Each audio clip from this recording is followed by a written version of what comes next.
Okay, so welcome, Steve. It's fantastic, and thanks so much for making the time to talk about your recent Dare to Lead experience. And I'm really happy that you're willing to kind of share that experience with other people. Oh, thanks, Phil. Listen, I love the program, and I thought sharing that experience with people all over Australia via Zoom, which is absolutely brilliant, and over a period of what have we got, 8 weeks? It's a fantastic opportunity. So thanks. Excellent. It's great to have you on the course. So just by way of, I guess, context, what's your role? Could you please describe what you do? Yeah, so I'm here in WA. I work at a secondary school. I'm a secondary school teacher. I look after pastoral care. I'm a head of year, so I look after students between years 7 through to year 12. At the moment, I'm looking after our year 12s. I find myself going in and out of a variety of roles, looking after staff, looking after students, looking after parents. So essentially I deal with a whole lot of people, within the teaching role. So, Right. Apart from the day-to-day, going into the classroom and teaching students, there are other administrative tasks that I look after, and It would keep you pretty busy. I'd imagine the array of challenges and problems and what have you that kids bring to you would be quite broad. Oh, that'd be huge. So there's a huge variety, and initially when I first started in the role, it was all about dealing with students, and as you get a little more experienced, you kind of understand that what the students show are the symptoms of everything else around them. So as you get sort of deeper into it, you end up dealing with a whole lot of issues. Some are cultural, and when I talk about cultural, I'm not talking about people of different cultures. I'm talking about how people tend to live their lives and the problems they bring in. So essentially you're just dealing with people problems. The classroom element is the easy bit. Right. Okay. It's everything else outside of it that you don't necessarily join up teaching for, that ends up being part of your major role.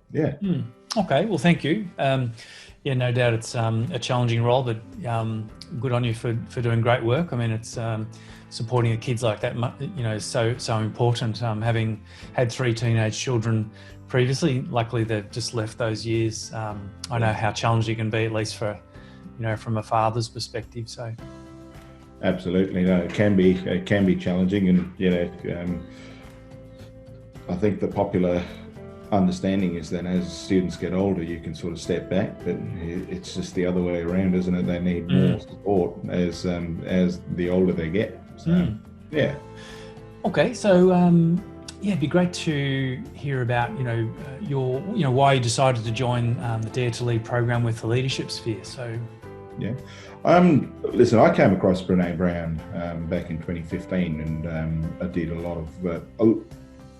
I think I read Dare to Daring Greatly was the book, and I watched the video and then got the book, and there was a lot of Brené's work that kind of spoke to me and got me on this whole sort of path of learning a little bit more about myself and why I was reacting to things the way I was reacting, and introspection, a lot of personal introspection, and understanding me, and in that process understanding others.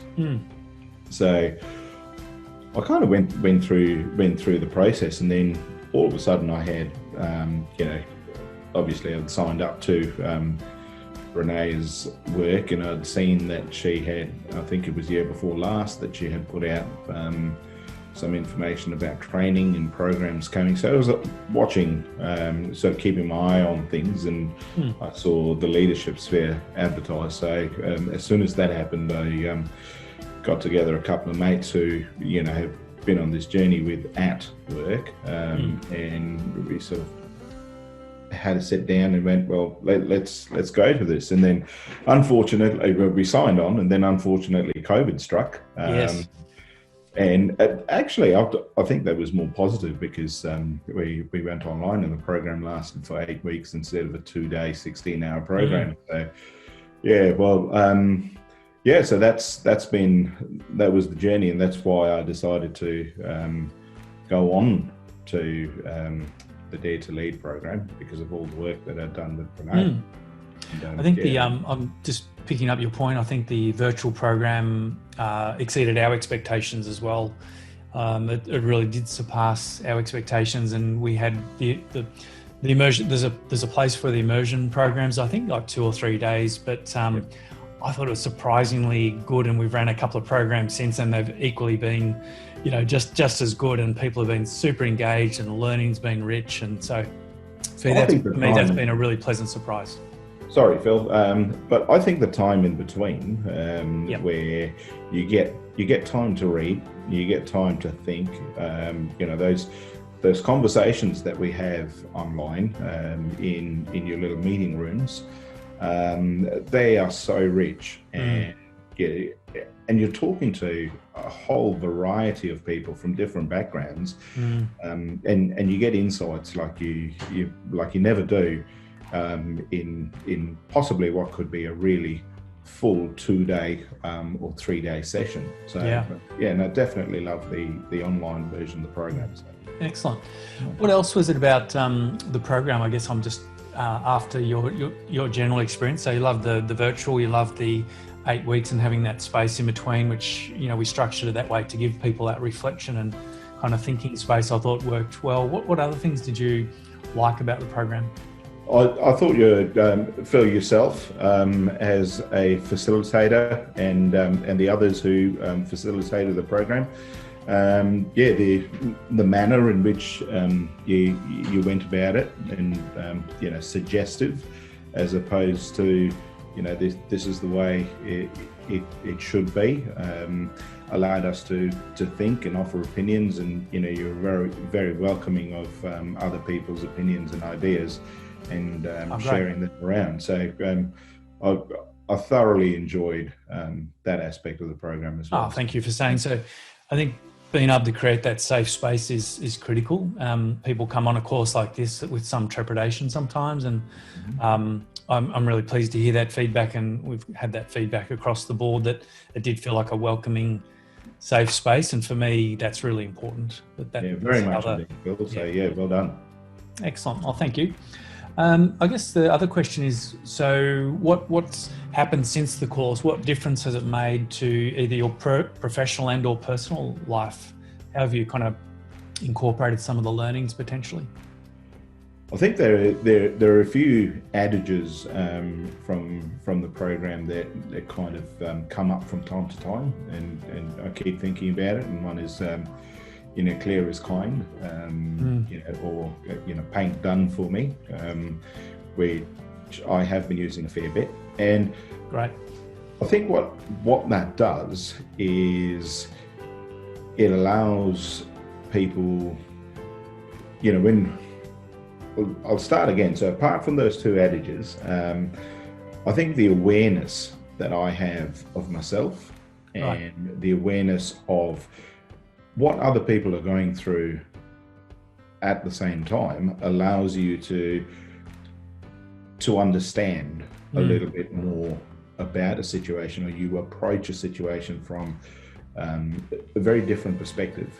And of course, already as you're approaching that space, whether it's, whether you're looking for accountability, or whether you're looking for, whether you're going in with concern, or whether you're going in just to find out a bit more information, it allows you to approach a situation from so many different perspectives, but it also allows you the agility to move between points, and what, the thought process, what to bring up or what not to say.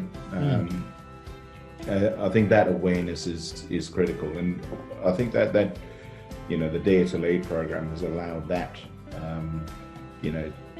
sort of thought process, has brought it to the forefront, I think, a little bit more. So I'm a little bit aware of what we have to do. And I'll give you an example, Phil. At the Yeah, moment, please. we're planning graduation, and we're in a much better phase in this COVID world than you guys are, because obviously we're in WA, but at the same time, we don't know which way it might go. So yeah, we're looking at plan A, plan B, plan C. Right. And that involves potentially anywhere between 200 people in a room to 1,500 people in a room. So we've got 3 different plans that have to cover it, and just that simple adage of paint done for me. Yes. Makes things so clear and makes people think about, it needs to look like this. Whereas if you leave it out in the open, if you leave it unsaid, that first draft that you create in your head, can be based on so many opinions. So and not fact. So there's an example of kind of how the program has helped in an everyday sort Excellent. of situation. That's a really great example. And for those who might be watching, this interview, Paint Done is one of the many tools that are kind of housed within the program. And Paint Done, of course, is about accountability, isn't it? If we're crystal clear on the outcome of what we're shooting for, then everyone's roles potentially then become clearer. As you say, where there's a lot less wasted effort, energy, resources, frustration and heartache if we actually know what done looks like. Absolutely. Yeah. Fantastic. Also sounds like the quality of your conversations. I shouldn't put words in your mouth, because when you're talking about, you have increased awareness, and when you're having a conversation, what have you noticed about how you engage with people? Is it different since the course? You're right where you say the quality of a conversation is different.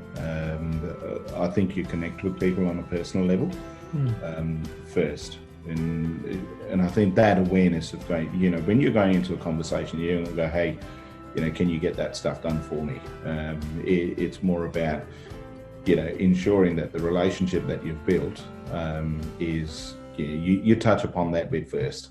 Yeah. And you connect with the person first before you kind of go on to anything else. And I think that, that came out through conversations, in our meeting rooms, with the whole variety of people that we're on the course with, all the way from your AFL footballers to, insurance people. You had quite a mix, didn't we? Yeah, we're quite a mixed bag, I think. And it was absolutely brilliant because, the whole, I guess it was a, spectrum of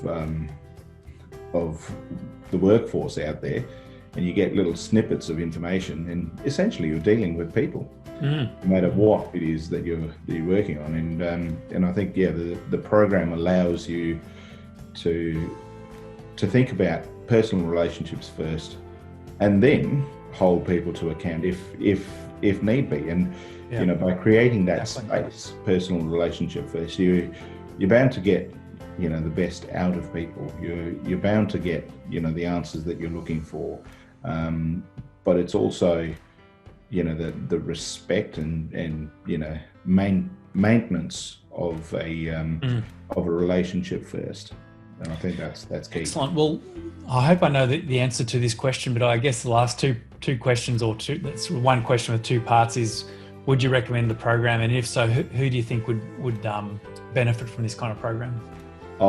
Definitely recommend the program. I think out of personal experience, I definitely recommend reading Brené's work. And if people are not readers, then definitely watch the videos. I definitely recommend the program. Phil, you run a very good program, and I think all the facilitators are excellent. I think it's anyone.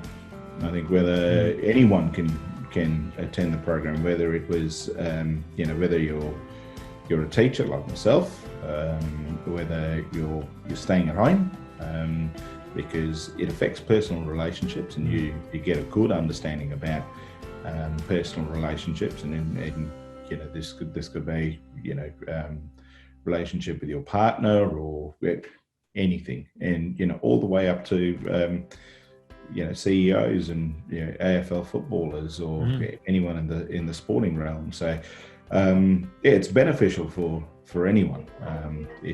You know, you definitely see value out of a program like this. Fantastic. So, yeah. Thanks, Stephen. Yes, thank you so much for endorsing the program so strongly. I agree that the principle of the program is about building brave leadership and courageous cultures. And for me, particularly at this time, but any time, we need organisations, families, leaders who are able to do that, be braver. And I think the world will be a better place. Organisations will be a better place if we can all do that. So for me, it's really, really important work. And absolutely, Phil. I think you've put it well, where you say, you know, brave cultures. And you know, if we're going to affect the culture of organisations we work in, then it starts with the individual looking back at you from the mirror, isn't it? So, yeah. All right. Well, thanks so much, Steve. Really appreciate your time, and yeah, thanks again. No worries, Phil. Thanks. Good having a chat with you. You too. Yeah.